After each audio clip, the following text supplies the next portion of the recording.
Hello friends, in today's video we are going to look at Java's concurrency construct semaphore. Let's try to understand why we need semaphore in first place. Now consider a multi-threaded application wherein each user request thread is created and each thread is accessing the database.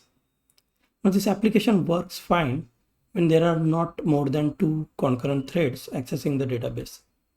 But as soon as there are more than three threads getting created and accessing simultaneous database, we realize that the database is slowing down.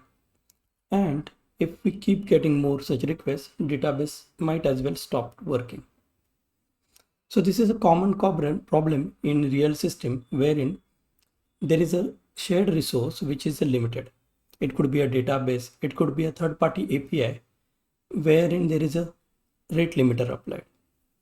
So how Semaphore solves this problem? So Semaphore basically comes with something called as permits.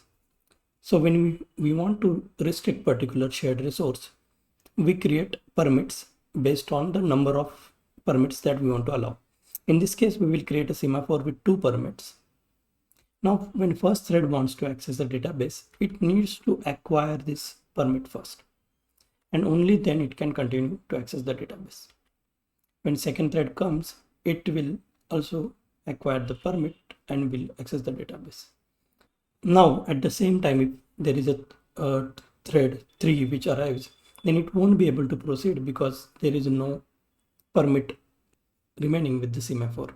So only when T1 and T2 complete their access to database and release the permits, then T3 as well as T4 can access the database.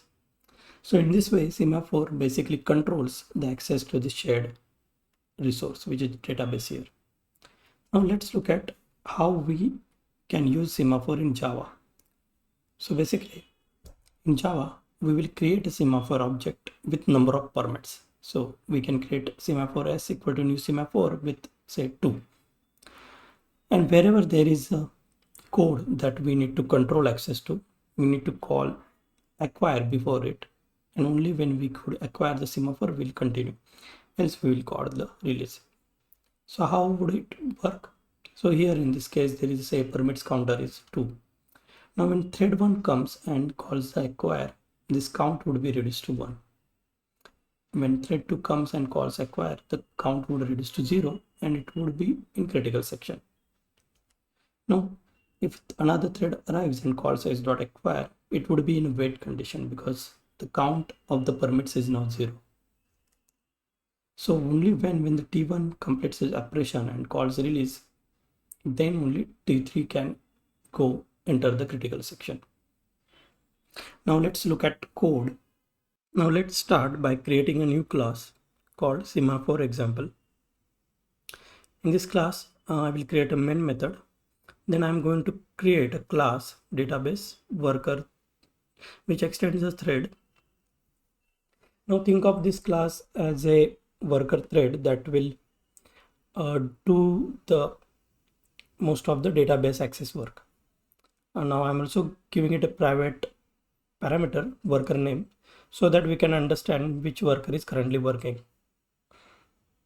Now let's extend the run method. So what we are going to do here, so we are going to simulate a database access here. So I'm just adding a log here where this worker would start accessing the database, and there is additional log when worker would finish accessing the database.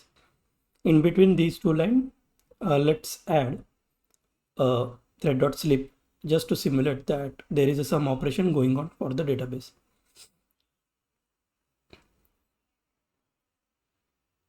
And I will move this worker is done in the finally block. Okay.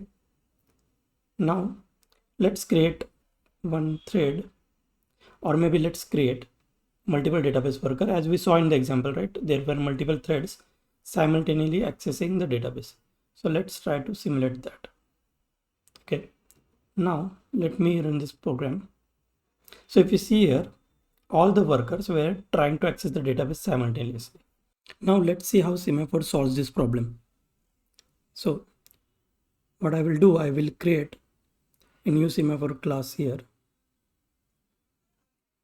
I mean a new semaphore object with permits as 2, as we saw in our example. Now, before we access the database, we need to acquire the semaphore permit. So I will call here semaphore.acquire. And once we complete our operation, we need to do semaphore.release. So I will call in finally block semaphore.release. Now it is important that we do semaphore release in finally block, because even if there is exception, we need to release the semaphore. Otherwise, other thread won't be able to access. Now, let's run this code and see how it behaves. So if you see now, worker and worker 2 would access the database first, and only when both are done, worker 3 and worker 4 were able to access the database. And if you see, when worker 3 is done, worker 5 could access the database immediately. So this way, Semaphore is actually controlling the access to our shared resource database by using the permits. So to summarize, like, you can use a Semaphore here for basically in a multi-threaded project where you need to control access to a shared resource.